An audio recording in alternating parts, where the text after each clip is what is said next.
All right, let's dive into Porto. You sent us your 3-day itinerary, and wow, you've got some amazing things planned.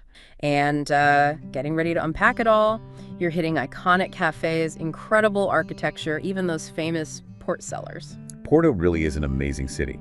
So much history, so much culture, and really vibrant too. It seems like it. And you're wasting no time. Day one starts with breakfast at the legendary Cafe Majestic. More than just a cafe, I've heard. Oh, absolutely. It's a whole experience.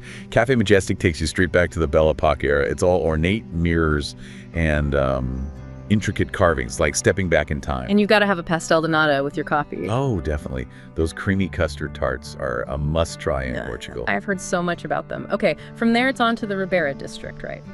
A UNESCO World Heritage Site nestled right along the Douro River. The itinerary talks about cobblestone streets, colorful buildings, lots of energy. It seems like the perfect spot to get a feel for Porto. It really is. The Douro River is like the soul of Porto. When you're walking those streets, just think about all the centuries of history that happened right there. Porto's whole identity is tied to that river and the trade it brought. That's fascinating. And speaking of history, next up is the San Francisco Church. The itinerary mentions a contrast between the Gothic architecture and the interior. Yeah, it's pretty amazing, actually. The interior is super ornate Baroque style. A real statement, What do you mean? Well, the Baroque style really came about during the Counter-Reformation. All that opulence, all that gold and detail, it was meant to inspire awe, maybe even a little fear. It was a real display of power. Wow. Okay, so it's not just about beauty, it's a whole message. Oh, exactly. Now, I'm sure all that sightseeing is going to work up an appetite.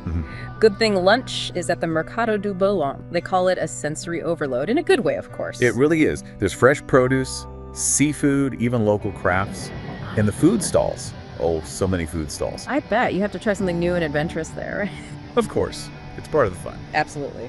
Okay, after lunch, you've got the Clerigos Tower. For those panoramic views of Porto, right? Oh, the view is incredible. Definitely worth the climb. But, if you're worried about crowds, there's a great alternative. Oh! Tell me more. The Serra do Pilar Monastery, across the river in Vila Nova de Gaia. Amazing views, just as good as Clerigos, and often less crowded. I'll keep that in mind. I always like a good alternative.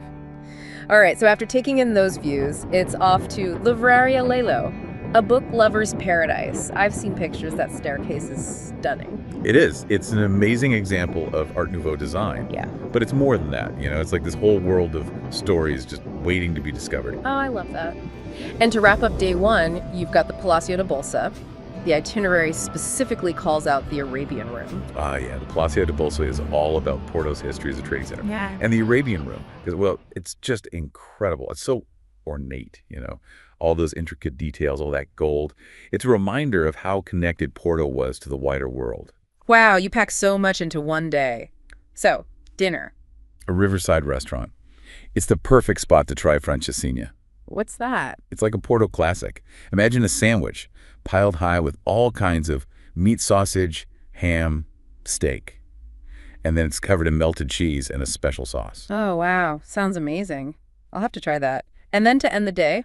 A walk across the Dom Luis Ayer Bridge. At sunset, of course. Imagine the golden light on the Douro River, the whole city skyline silhouetted. It's just magical. It does sound like a perfect ending to a busy day.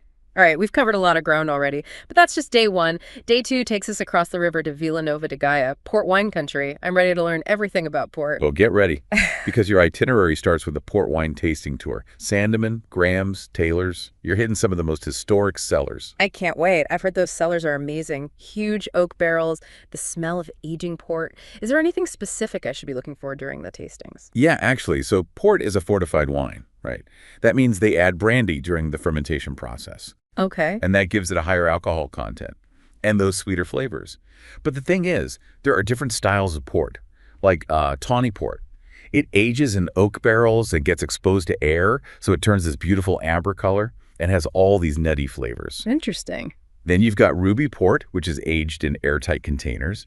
That keeps that bright red color, and it's much more fruity. So I should be asking about the different styles and how they're made. Exactly. That's what makes port so interesting. All right, now after a morning of port tasting, I'm guessing lunch is in order. What's on the menu? The itinerary says to find a restaurant with a view, overlooking the Porto skyline. Imagine enjoying your meal while looking out at the Dom Luis Feeder Bridge, the Ribera District, all those colorful houses. That sounds incredible. It is. And then after lunch, get ready for a Douro River cruise. Oh, cruise. Yep. You'll see all those landmarks from a whole new angle. Yeah. The Ribera District looks even more charming from the water, and you can really appreciate the bridges. Plus, you'll see the vineyards. Yeah, the vineyards where they grow the grapes for port wine. They line the hillsides along the river. It's a whole different perspective. I love that. Okay, so after all that excitement, the itinerary suggests a walk through the Jardins de Palacio de Cristal. Ah, the Crystal Palace Gardens. They're so peaceful, so beautiful. It's a great place to just relax, you know? Yeah. Think about all the amazing things you've seen. It sounds like a perfect escape from the city bustle. Exactly. All right, so after a relaxing stroll through the gardens, what about dinner? You're heading to the Foz do Douro district, where the Douro meets the ocean. Oh, wow. Yeah, this is the place to go for seafood. I'd recommend trying something traditional, like cataplana. I've never heard of that. It's a stew cooked in a special copper pot. All kinds of fresh fish and shellfish, vegetables. Yeah. So delicious. You're making me hungry. Okay, so before we get to day 3, I have a question. We've covered so much already. Is there one thing that really stands out to you as like the quintessential Porto experience? Something that captures the soul of the city? Oh, that's tough. There's so much that makes Porto special. But if I had to pick one thing, maybe fado music. Yes. The itinerary mentions fado, but it doesn't really go into detail. What is it? What makes it so unique to Porto? Well, they call fado the soul of Portugal, and it really is. It's this very emotional music. It's usually just a solo singer and a Portuguese guitar, and the songs, they're all about love and loss, you know, longing, the struggles of life. It's powerful stuff. Wow. I'm getting chills just thinking about it. Yeah, it's something else. Imagine yourself in a dimly lit photo house listening to the singer. It just gets to you. I can see why that would be the quintessential Porto experience. Okay, so day 3 starts with the Sir Alves Museum and Park. What can I expect there? It's this cool mix of art and nature. The museum itself is a modern art museum, really striking architecture, and it's surrounded by this beautiful park, a great place to just relax and think about what you've seen. I like that. A museum that's not just about the art inside, but the whole environment. Okay, and then from modern art, we go to modern architecture. Casa de Música, Porto's iconic concert hall. Oh yeah, Casa de Música is amazing. So modern, almost futuristic. Even if you don't see a concert, you should take a tour. I'm adding that to my list. I need a selfie with Casa de Música. All right, and lunch today is at a traditional tasca. What is a tasca exactly? It's like a little family-run restaurant, you know, where the locals go for real home-cooked Portuguese food. Sounds perfect. So the itinerary says I should try bacalhau, right? The dried and salted cod. It's a classic. Or if you're feeling adventurous, try arroz de cabidela. Arroz de cabidela. What's that? It's rice cooked with chicken or rabbit and their blood. Oh, wow. I know, it sounds strange. But it's a traditional dish, very flavorful. Okay, I'm intrigued. I might have to try it. So the afternoon offers a choice. Fido or exploring Porto's art scene. Tough choice. If you want fado, go in the evening. The atmosphere is so much better then. But for art, check out the Miguel Bombarda Art District. Tons of galleries, lots of cool stuff happening there. I love that there are options. Okay, before dinner, there's time for shopping on Rua de Santa Catarina. That's the main shopping street. Lots of big stores, but also local shops. Look for hand-painted tiles. They make great souvenirs. Good idea. And to wrap up the trip, it's back to the Ribera district for one last dinner. Full circle. It's the perfect way to say goodbye to Porto. Enjoy that last meal. Soak in the atmosphere. It's magical. It sounds like it. Well, this has been an incredible deep dive into Porto. Thank you so much for all the insights and tips. You're welcome. Have an amazing time in Porto. I know you will. We've covered so much history, culture, food, even the soulful sounds of fado. You really packed it all in.